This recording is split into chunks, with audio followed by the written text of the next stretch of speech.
네, 안녕하세요. 어, 지난번에 저희 자료의 정리에서 양적 변수와 질적 변수에 대해서 배웠잖아요. 이상적 변수, 그 양적 변수는 이산적 변수와 연수적 변수로 나뉘고 저희가 그런 거를 지난 시간에 배웠습니다.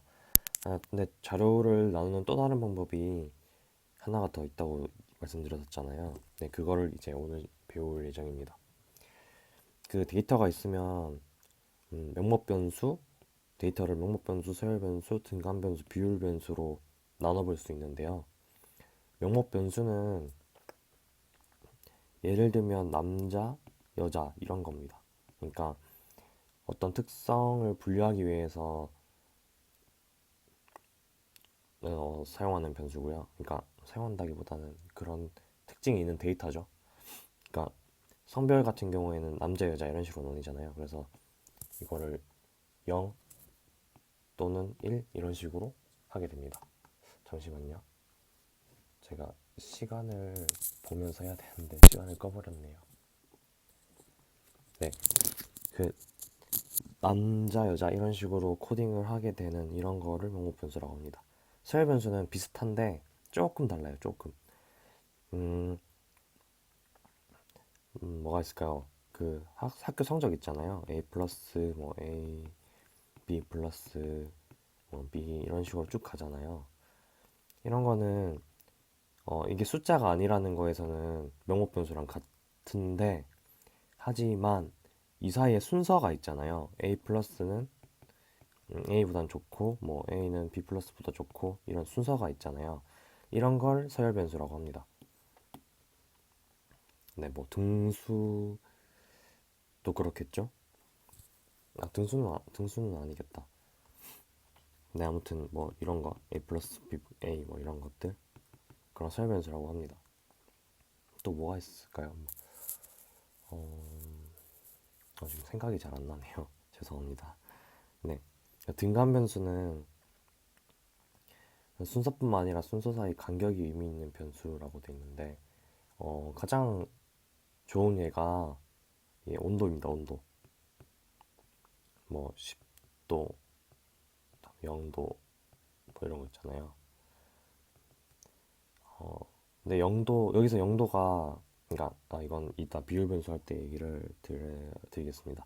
그러니까 10도나 0도에서 그 두 온도 사이의 차이가 우리 10도 온도 차이 난다 이렇게 얘기하잖아요. 그런 이 간격이 또 의미가 있어요. 등간 변수는.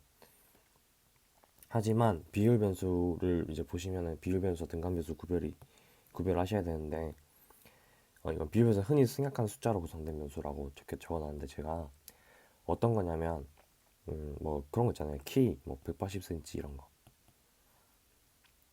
근데 이 0이 의미가 있음이라고 돼 있는데 이게 등간변수와 차이점입니다.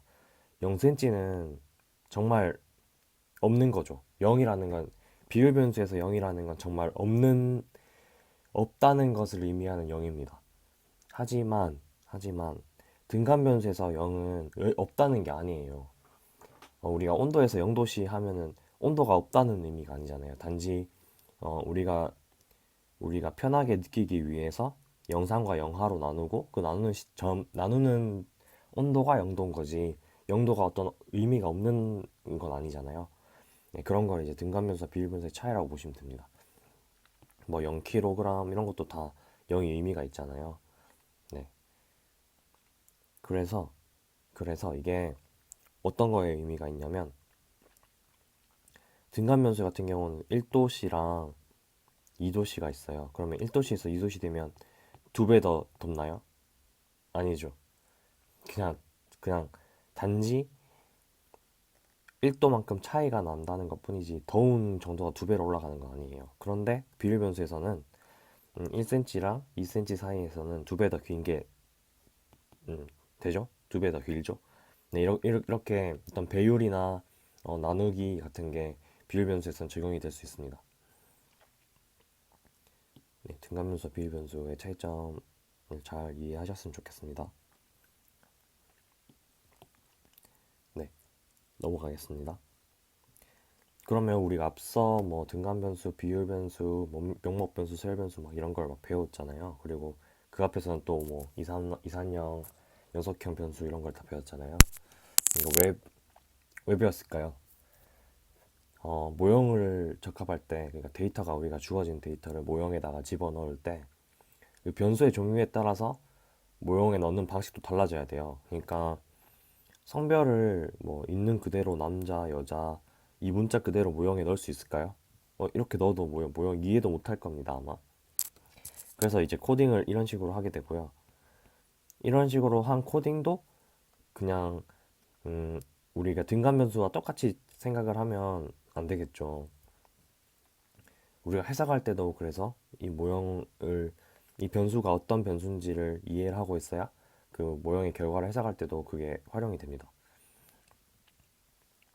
네, 그렇습니다. 그래서 네, 여기 다시 한번 제가 정리를 하면 단지 숫자로 되어 있다고 해서 뭐 평균이나 분산을 구하거나 데이터 정제 작업 없이 모형에 돌릴 경우 오류가 발생합니다. 성별 같은 경우 이게 0이나 1일로 코딩되어 있다고 해서 이거 뭐 평균 구하고 이러면 아무 의미가 없겠죠? 정말 아무 의미가 있을 수도 있어요. 뭐 0과 1 이걸 다 평균을 구하면 뭐 0.6이 나왔다 그러면 남자가 더 많구나 이 정도는 알 수 있을 텐데 이게 별로 데이터 분석에서는 별로 의미가 없을 거예요. 네, 그렇습니다. 그래서 데이터 종류에 따라서 잘 분석 모형에 잘 집어넣고 잘 해석해야 됩니다. 그리고 여기 이제 변수의 수준이 높은 것에서 낮은 것으로 변화할 수 있지만 그 반대는 불가능이다라고 되어 있는데요. 무슨 의미일까요? 앞에서 보시면 이 비율 변수가 등간이 되는 것도 가능하고 등간이 서열이 되는 것도 가능하고 서열이 명목이 되는 것도 가능해요. 예를 들어 비율이 180cm 뭐 이런 거 있으면 170에서 180 사이면 뭐 클래스를 뭐 A를 준다. 뭐 180, 170에서 160이면 B를 준다. 이런 식으로 하면 비율이 서열이 된 거죠. 이런 식으로 작아질 수는 있는데 이 역방향으로는 올 수 없어요. 이 역방향으로는 다 안 돼요. 네, 그런 걸 의미하는 이야기입니다. 네, 넘어갈게요. 탐색적 자료 분석이라고 하는데 이게 아마 Exploratory Data Analysis의 줄임말일 거예요. 탐색적 자료 분석이 왜 중요하냐면 아까 앞서 지난 강의에서도 말씀을 드린 것 같은데 데이터를 분석할 때 데이터가 한 10개 이렇게 있으면 우리가 확인을 할 수 있어요. 눈으로 바로 딱 보면 데이터 뭐가 문제가 있다, 뭐가 이상하다 이렇게 알 수 있는데 데이터 100만 개, 1000만 개 넘어가면 눈으로 확인 못 합니다. 그럴 때 이제 시각화를 해서 데이터가 문제가 있는지 아닌지 아니면 데이터가 어떻게 생겼는지 그런 걸 한번 그러니까 데이터 분석하기 전에 봐주는 겁니다. 그러고 나서 데이터 분석을 어떻게 할지 계획을 하고 그러고 나서 데이터를 분석하는 거예요. 네, 그래서 그러니까 맨 처음 단계로 아주 중요한 작업인 거죠. 음, 그래서 이제 자료의 정리를 저희는 이 통계 모형 적합 전에 데이터 전처리 과정 및 이제 탐색적 자료 분석이라는 관점에서 바라보면 좋아요. 제가 처음에 이걸 배울 때는 이거 당연한 거 왜 배우지 했는데 나중에 좀 이제 통계학을 좀 배우다 보니까 이 과정이 이런 의미에서 중요하구나라는 걸 알게 되더라고요. 그래서 네, 아무튼 그렇습니다. 여기선 제가 이 예를 이제 여기 책 교과서에 있는 교과서 아니라 저희 현대통계학 책에 있는 예를 그대로 가져왔어요. 우리가 예를 들어 로우 데이터가 이렇게 들어왔어요. 그럼 이걸 어떻게 정리를 할까요? 음, 뭐 여러 가지 방법이 있겠죠? 여러 가지 방법이 있지만 저 같은 경우에는 저가 아니라 이제 책에 나와 있는 경우에는 이렇게 직업에 따라서 빈도수가 어떤지 정리를 한 거예요. 그러니까 이 로우 데이터를 일단 이런 표로 만들고 이 표가 이런 식으로 나오면 다시 히스토그램으로 만드는 거예요. 책에서는 뭐 표나 히스토그램 이런 걸 다 설명을 좀 구체적으로 했는데 이런 거는 네, 다 잘 아실 거라고 생각을 해서 시간 관계상 제가 이렇게 예만 보여드리는 걸로 하고 넘어가도록 계획을 했습니다. 이런 건 이해가 가시죠? 그러니까 직업을 가지고 빈도를 만들고 빈도를 만들어서 다시 히스토그램을 만들었습니다. 요런 표를 히스토그램이라고 요런 그래프를 히스토그램이라고 합니다. 이런 걸 보면 이제 분포도 볼 수 있고요. 어, 갑자기 뭐 여기 이게 뭐 갑자기 여기 뭐 이렇게 따로 하나가 있다 하면 뭐 이게 아웃라이어구나 뭐 이런 식으로 알 수도 있고, 이게 일종의 데이터 시각화의 가장 기초적인 방법입니다. 넘어가도록 할게요. 여기 또 다른 예가 제가 이거는 만들어 본 건데요. 이거 R에서 제가 코드를 간단하게 짜서 한번 해본 거예요. 그래서 막 예쁘진 않는데 제가 설명을 드리겠습니다. 그러니까 R은 저보다 훨씬 더 잘하실 것 같은데, 네, 잠시만요. 이게 색깔이 안 나오네요. 네, 색깔이 안 나와서 네, 죄송합니다. REP 이게 어떤 함수냐면 이 A라는 거를 21번을 반복하라는 거예요. 그렇게 해서 A에다 담아라 라는 거예요. 그래서 A를 찍어보면 음, 여기 A가 21개가 반복된 거를 볼 수 있어요. 여기에 마찬가지 B라는 걸 34번 반복해라 하면 여기 B가 34개 찍히고 C가 25번 마찬가지 반복돼서 나옵니다. 그럼 이렇게 주어진 데이터를 어떻게 정리할까요? 마찬가지로 A, B, C 각각 몇 개냐 이렇게 해서 개수가 나옵니다. 이게 표고요. 표로 정리한 거고요. 이 표를 가지고 이 부분이 이제 상대 빈도라는 건데요. 상대 빈도라는 거는 전체 표 지금 여기 이 개수들을 다 더하면 55, 80인가요? 80이 이제 전체잖아요. 전체 중에 몇이냐? A는 B는 전체 중에 몇이냐? 죄송해요.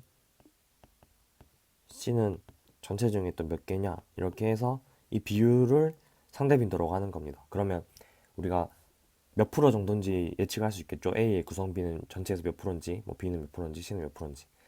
그리고 이 부분은 이제 이 상대 빈도를 가지고 누적한 거예요. 이렇게 가면서. 그러니까 A일 때는 A일 때는 A만, B일 때는 A 플러스 B, C일 때는 A 플러스 B 플러스 C 해서 전체가 1이 나오는 겁니다. 이게 누적 상대 빈도라는 거예요. 책에서는 이거를 좀 꽤 많이 다뤘는데 시간이 저희가 없기 때문에 제가 이렇게